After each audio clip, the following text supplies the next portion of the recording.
Hello friends, आज हम 2 से 3 साल के बच्चे के लिए ब्लेज़र या हाफ कोटी का वीडियो लाए हैं। इसके लिए हमने जो पैंट बनाई थी इससे पहले ट्राउज़र, उससे बचा हुआ कपड़ा ही यूज़ किया है। हमने इसे डबल फोल्ड रखा है और डबल फोल्ड करके इसकी चौड़ाई लगभग 14 इंच है और जो लंबाई हमने रखी है ये देखिए 14 इंच डबल फोल्ड करके कपड़े की चौड़ाई है और लंबाई जो है वो हमारी ये लगभग पौने 16 इंच हमने रखी है। ये 2 से 3 साल के बच्चे के लिए हम बना रहे हैं। अब हम इस साइड में देखिए थोड़ा सा गोलाई है कपड़े में, जो बचा है उस हिसाब से इसे इस तरह से 4 फोल्ड किया है कि हमारी ये जो गोलाई वाला हिस्सा है वो लगभग 1.5 इंच बाहर की तरफ रहेगा और ये जो बचा हुआ 4 फोल्डेड कपड़ा है ये लगभग 6.25 इंच के करीब है।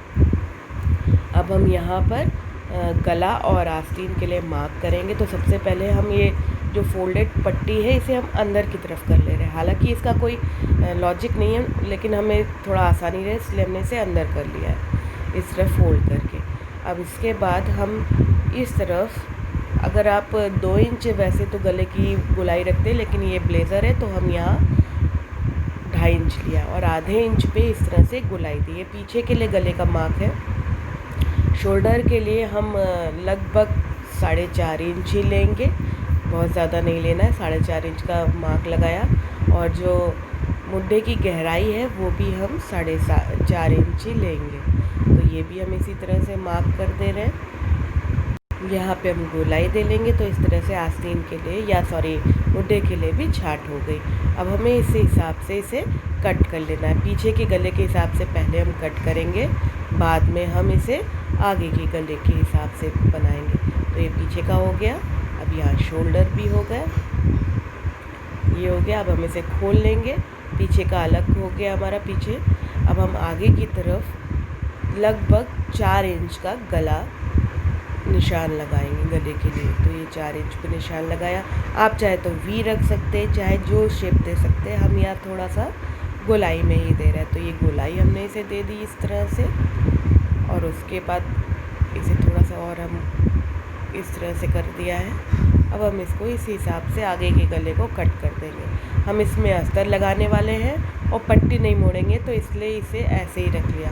अब हम यहाँ पर इस कपड़े को जितनी आगे ओवरलैपिंग होती है, यानी लगभग 1.5 इंच उतना छोड़ के इस तरह से फोल्ड किया है और पीछे के पल्ले में हम 1.5 इंच पे एक सीधी लाइन यूँ लगाएंगे, क्योंकि पीछे का पल्ला हम 1.5 इंच छोटा रखने वाले हैं और यहाँ एक सीधी लाइन खींच ली। अब ये जो बॉक्स हमारा बना है ये पीछे के पल्ले पे यानी जुड़ी साइड पे यूँ कट कर देंगे। इस तरह से कट कर दिया। आगे का तो खुला पल्ला है और पीछे का यूँ जोड़ा है। अब आगे के पल्ले पे 4 इंच पे सबसे पहले एक मार्क करेंगे ऊपर और 4 इंच पे नीचे। तो पहले हम पीछे के पल्ले को सही से कट कर ले रहे हैं। अब यहाँ पे 4 और 4 इंच का देखिए 4 इंच इधर से मार्क लगाया और इधर से भी 4 इंच पे, और इन दोनों पॉइंट्स को यूँ मिला दिया और फिर इस पॉइंट से भी इसे ऐसे मिला दिया, क्योंकि आगे की तरफ थोड़ा सा बड़ा रख रहे हैं गोलाई देते हुए। हालांकि इतनी गोलाई नहीं होगी, थोड़ा सा नोक है यहाँ, तो हम इसे इस तरह से मार्क करके कट कर दे रहे हैं बहुत ही आसानी से। और कितनी जल्दी बनेगा आप ये देख सकते हैं। तो ये हमने कट कर दिया। हम यहाँ 2 पॉकेट भी लगाने वाले हैं, वो भी अभी हम आपको बताएंगे। तो ये इस तरह से हो गया। इसमें आगे और पीछे का पल्ला एक साथ ही हमने रखा। अस्तर की कटिंग के लिए ये डबल फोल्डेड कपड़ा हमने अस्तर पे रखा है, फोल्डेड साइड ही रखा है और उस पर मार्क करके एज इट इज मार्किंग के बाद हम अस्तर को भी कट कर देंगे। तो दोनों हमारे अस्तर और ये कट के तैयार है। ये देखिए अस्तर और मेन फैब्रिक कट के तैयार है। अब यहाँ जो नीचे से हमारी पट्टी निकली थी वो हमने 2 भागों में से कट कर लेनी है, क्योंकि हम यही यहाँ पर आगे जेब में लगाएंगे। तो हम जेब के लिए मार्क भी कर लेते हैं। हमने यहाँ जेब के लिए यहाँ पे इसे रख के देख लेंगे कहाँ पर सही लग रहा है। हम यहाँ पे लगभग 3.5 इंच की जेब की चौड़ाई वाली बनाएंगे। तो हमने एक लाइन खींच ली 3.5 इंच की यूँ। ये अपने हिसाब से है कि आप कहाँ पे जेब लगाना चाहते। तो ये हमने 3.5 इंच का यूँ मार्क कर लिया। अब ये देखिए इसे हम जब फोल्ड करते हैं तो ये लगभग 1 इंच आ रहा है। तो इधर भी हम 1 इंच का एक निशान लगा लेंगे और इस बॉक्स को यूँ बना। दूसरी तरफ भी सेम बॉक्स हमने बना लिया है बराबर इस उसका। अब कटिंग तो हमारी अस्तर और उसकी हो ही गई। अब हम जेब की कटिंग करेंगे। जेब के लिए हमें 2 पीस 5 बाई 5 इंच के चाहिए होंगे और 2 पीस 5 बाई 6 इंच का चाहिए होगा। 1 इंच हम एक पीस एक्स्ट्रा रखेंगे। देखिए हमने यहाँ 5 पे हम मार्क कर रहे हैं ये, और इधर से हम ले लेंगे। ये देखिए यहाँ पे देखिए, हम पहले देख लेते हैं कि कितनी लंबाई है। तो ये 5 इंच ठीक रहेगी। तो हम यहाँ से दूसरी तरफ से भी 5 बाई 5 का एक तो ले लेंगे और एक 5 बाई 6 का ले लेंगे। यानी 2 टुकड़े हमारे 5 बाई 5 के होंगे और 2 टुकड़े 5 बाई 6 के। तो इसको इस तरह से हम कट कर लेंगे। जो एक हमने एक्स्ट्रा लिया है वो इसलिए लिया है कि वो ऊपर से मुड़ के आएगा तो वो 1 इंच खुद ही छोटा हो जाता है।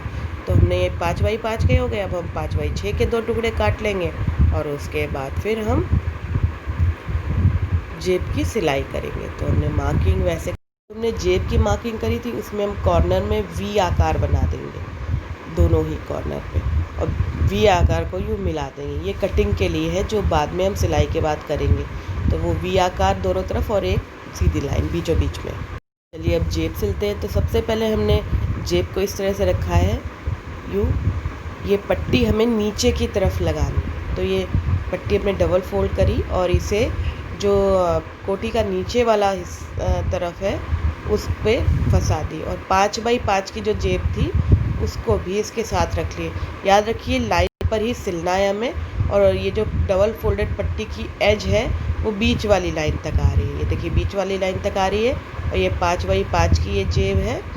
ये इसको इस तरह से रखा और जो नीचे वाली लाइन है सीधी सिलाई हो रही है, यहाँ हमने लॉक कर दिया। सिर्फ लाइन ही तक सिलना है, लाइन से एक्स्ट्रा नहीं सिलना है। अब इसके बाद दूसरी तरफ यानी ऊपर की तरफ गया गले की तरफ। अब जो 5 बाई 6 का टुकड़ा है वो अकेले ही हम इसको रख के बॉक्स की जो बाहर वाली लाइन थी ऊपर की उस पे ही सिलेंगे। याद रहे एक्स्ट्रा नहीं कपड़ा सिलना है और इसे यहाँ लॉक कर देंगे। अब इस तरह से हमारी ये नीचे पट्टी है, फिर जेब है। अब हम इसे अलग कर लेते हैं। अब हम इसे जब खोलते हैं तो बीच वाली लाइन हमें बीचों बीच में दिखती है, उसमें हम थोड़ा सा कट बना लेते हैं। तो हम इसे डबल फोल्ड किया। याद रखिए थोड़ा सा ध्यान से इसमें करना है। ये हमने बीच में ऐसे थोड़ा सा कट बनाया, उसमें कैंची डाल के अब हम इसे कट करेंगे। कट इस तरह से करेंगे, ये देखिए खोल के आपको अभी दिखाते हैं। ये जो ये वी आकार दिख रहा है आपको, इसको अब हम ऐसे काट देंगे। यानी बीचों बीच की जो लाइन थी उस पर कट किया और फिर लास्ट में वी आकार भी कट कर दिया। ये ऐसे जो साइड में हमने पट्टी लगाई है उसको भी कट जाएगी तो कोई दिक्कत नहीं है, बस सिलाई नहीं खुलनी चाहिए। ऐसे ही हो गई। अब हम जेब को पूरी अंदर की तरफ पलट लेंगे। ये हमने ऊपर की तरफ मार्किंग की थी और जेब भी ऊपर की तरफ ही यानी फ्रंट साइड में ही जेब ऐसे टक रही थी। तो हमने दोनों अस्तर को अंदर कर दिया है।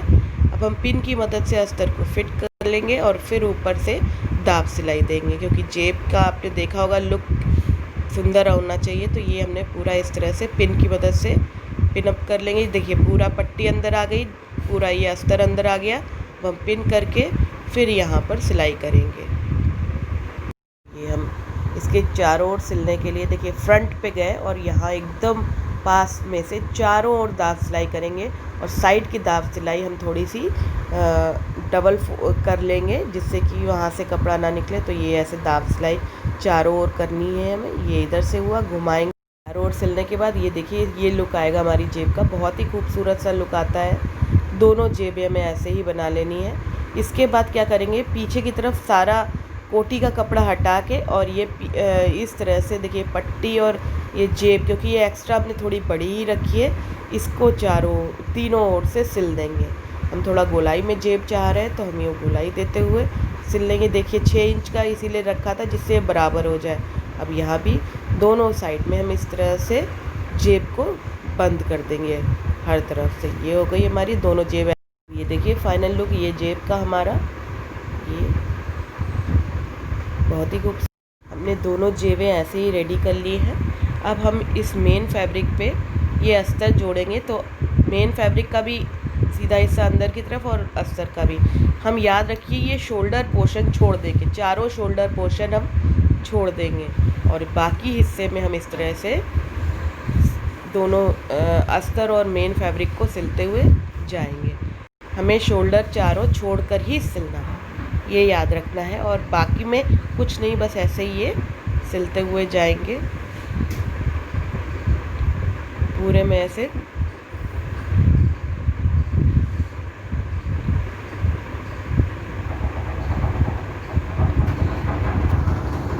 पूरे में ऐसे ही हमें ये सिलाई देने हुए जाना है, अस्तर को और अपने मेन फैब्रिक को जोड़ते हुए जाना। अब ये अस्तर और मेन फैब्रिक पूरा जुड़ चुका है।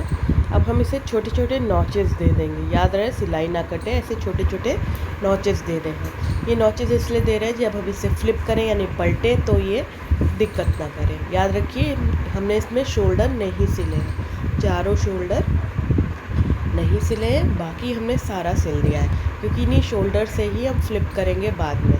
तो हमने इस तरह से छोटे छोटे नॉच बनाते हुए ये जाना है। तो ये देखिए ये पूरा गोलाई वाले हिस्से पे खास ध्यान रखना है। अभी हम शोल्डर्स पे भी नॉच लगाएंगे, ये हो गया। अब यहाँ जो शोल्डर की गोलाई है इसमें नॉच लगा लेंगे। तो ऐसे पूरे में हमने नॉच लगा लिए। अब हम इसे फ्लिप करेंगे तो देखिए ध्यान से कि कैसे करेंगे, बहुत ही आसानी से और इतनी इजी मेथड। ये देखिए ये जो शोल्डर हमने नहीं सिला वहाँ से हम अंदर का कपड़ा यानी फ्रंट साइड बाहर की तरफ धीरे से खींचे। ये फ्लिप करने पे ये लुक आता है। अब हम क्या करेंगे, ऊपर शोल्डर की ये जो चारों हमने खुली छोड़ दी थी वो सिलेंगे। तो हम पीछे के पल्ले को इस तरह से थोड़ा सा अंदर से फोल्ड करेंगे और आगे का हिस्सा उसके अंदर इंसर्ट करेंगे। ये देखिए पीछे का हमने फोल्ड किया हुआ है और आगे उसमें इंसर्ट करके पिन की मदद से थोड़ी देर के लिए अटैच कर देंगे और उसके बाद इसमें सिलाई दे लेंगे। तो देखिए हम यहाँ पे हमने पिन लगा दी। ये अंदर और बाहर दोनों तरफ से लुक अच्छा आना चाहिए, तो इसीलिए पीछे का पल्ला हमने फोल्ड कर रखा है और आगे का उसमें इंसर्ट किया है। तो ये देखिए दूसरा भी इसी तरह से फोल्ड कर लेंगे अंदर की ओर और आगे का उसमें इंसर्ट करेंगे और यहाँ पे सिलाई दे लेंगे। अभी फ़िलहाल हम पिन लगा रहे हैं, इसके अलावा बटन लगने हैं आगे तो वो भी हमें लगाना है। तो इस तरह से हमें बहुत ध्यान से यहाँ पिन करना है और उसके बाद हम सिलाई कर लेंगे। यहाँ पे हमने शोल्डर सिल लिए हैं, ये देखिए दोनों। अब हम यहाँ पे 3 बटन लगाएंगे बराबर दूरी पर। वेस्ट कोट का फाइनल लुक। अगर आपको ये ट्यूटोरियल अच्छा लगा तो इस वीडियो को लाइक शेयर ज़रूर कीजिएगा और चैनल पे नए हैं तो सब्सक्राइब बटन दबा के बेल आइकन दबाइए।